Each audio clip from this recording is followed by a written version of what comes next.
আসসালামু আলাইকুম। আজকে আমি খাসির মাংস রান্না করব। এখানে আমি মাংস নিয়েছি এবং সব কিছু রেডি করে নিয়েছি। এবার রান্না করব। প্রথমে আমি প্যান বসিয়ে দিলাম, তারপর পরিমাণ মতো তেল দিয়ে দিলাম। পেঁয়াজ, রসুন, আদা বাটা, তেজপাতা দিয়ে দিব। তারপর আমি পেঁয়াজগুলি হালকাভাবে ভেজে নিব। হালকা বাদামি কালার হয়ে গেলে তারপর এখানে আমি এলাচি, দারচিনি দিয়ে দিব এবং মশলা দিয়ে দিব। হলুদ, মরিচ, ধনিয়া, জিরা গুঁড়া, গরম মশলা, স্বাদ মতো লবণ দিয়ে দিলাম। তারপর অল্প পরিমাণ পানি দিয়ে মশলার সাথে আমি ভালো করে পেঁয়াজটা মিশিয়ে নিব।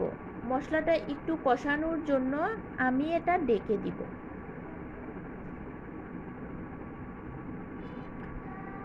কষানো হয়ে গেলে আমি এখন মাংসটা দিয়ে দিব।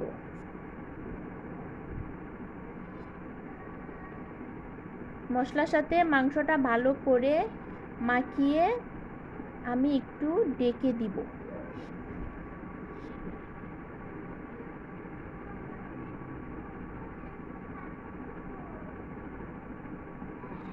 তারপর এখানে আমি একটু গরম পানি দিয়ে দিব। মশলাটা ভালো করে মাংসর সাথে একটু কষিয়ে নিব।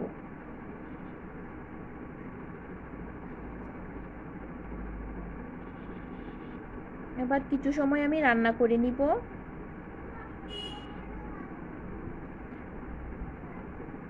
তারপর আমি আবার এটা ভালো করে নাড়াচাড়া করে এখন আমি পানি দিয়ে দিব।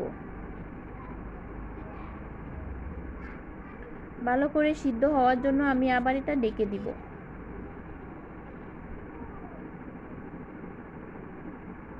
এই যে এখন আমার রান্নাটা মোটামুটি হয়ে গেছে।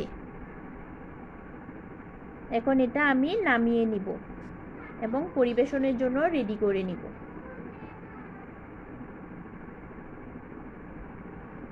সবাই ভালো থাকবেন, সুস্থ থাকবেন। আল্লাহ হাফেজ।